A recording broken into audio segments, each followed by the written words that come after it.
Hello everyone. आज हम लोग आर.एस. अग्रवाल बुक के एक्सरसाइज 3D के क्वेश्चन नंबर 30 को देखेंगे। चलिए आइए देखते हैं कि क्वेश्चन 30 क्या कहता है। कहता है कि find the value of k for which the system of equation has no solution.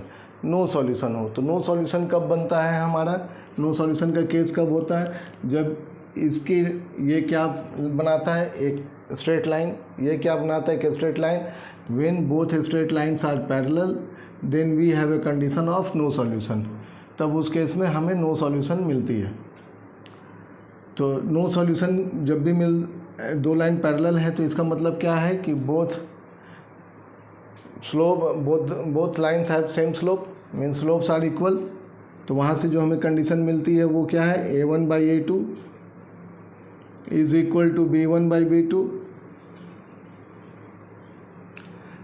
And lines are distinct. Lines जो है हमारे डिस्टिंक्ट हैं, तो वो कौन बताता है, पोजीशन ऑफ लाइन कौन बताता है, C1 और C2 का जो रेशियो है ये पोजीशन ऑफ लाइन को बताता है। तो जब डिस्टिंक्ट लाइन है मीन्स लाइन्स जो है अलग अलग हैं, तो ये इसका जो कंडीशन बनता है नॉट इक्वल टू का बनता है। Got it. चलिए आइए देखते हैं सॉल्यूशन। A1 क्या है, इक्वेशन 1 का x का कोफिशिएंट, x का कोफिशिएंट क्या है k।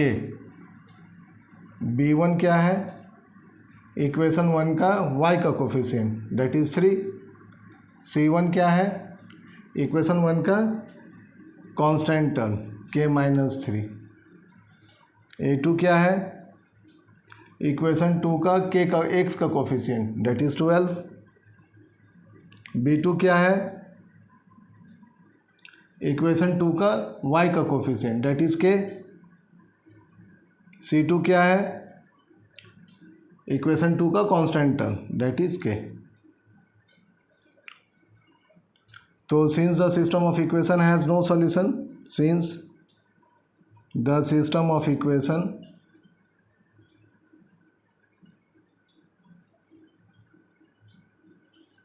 has no solution, therefore A1 by जो कंडीशन है हमारा A1/A2 is equal to B1/B2 but not is equal to C1/C2। Put कर दीजिए इसमें वैल्यू।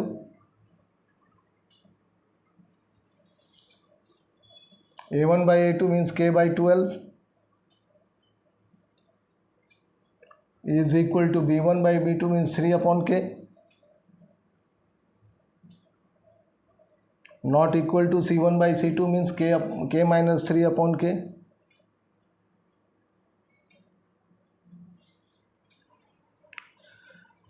इस केस में पहले 2 से हमें k की वैल्यू मिलेगी, एक इक्वेशन और बनेगा। तो k square k into k square is equal to 36, k square is equal to 36। पर हमें तो k की वैल्यू चाहिए। k की वैल्यू कब आएगी, जब हम स्क्वायर रूट लेंगे इसके ऊपर, तब एक k का वैल्यू आएगा। तो इसका मतलब हमें इधर भी लेना होगा, means +-6, k is equal to +-6।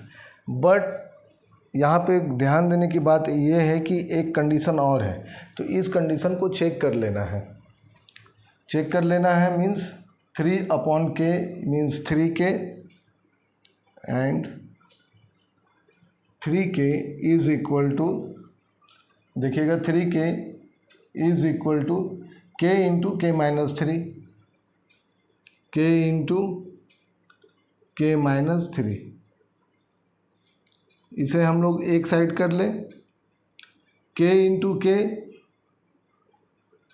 k square minus k into 3k, और इधर भी 3k है। तो सब 3k को उधर ले जाते हैं, तो k square is equal to -3k, और ये 3k जब उधर जाएगा तो -3k।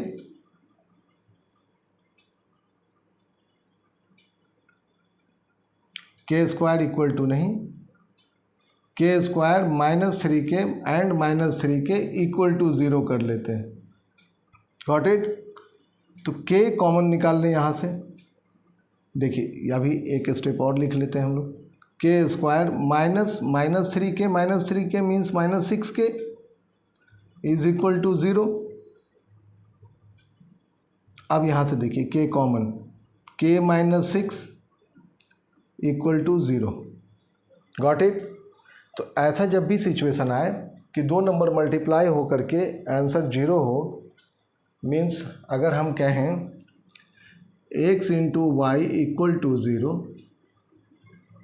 तो ये तब पॉसिबल है जब या तो ये 0 होगा और y के साथ मल्टीप्लाई होगा तब आंसर 0 होगा, या ये 0 होगा और x के साथ मल्टीप्लाई होगा तो आंसर 0 होगा। एक टर्म कोई भी 0 होना चाहिए, ये होगा ही होगा।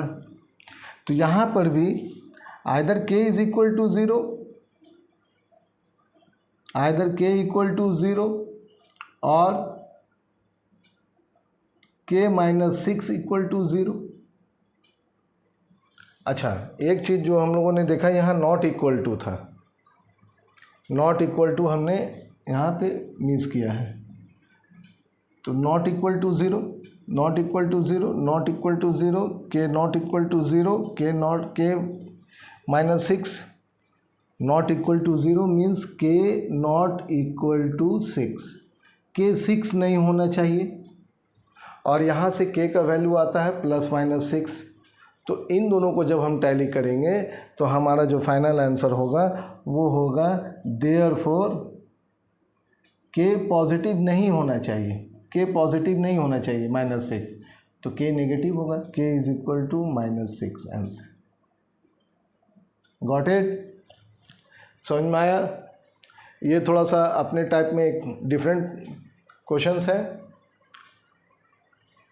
यहाँ पे थोड़ा आप लोग समझने की कोशिश कीजिएगा। ये इसी वे में बनता है, यहाँ पर जब भी आता है तो हम लोग इस वे में सोच लेते हैं। प्रैक्टिस कीजिएगा।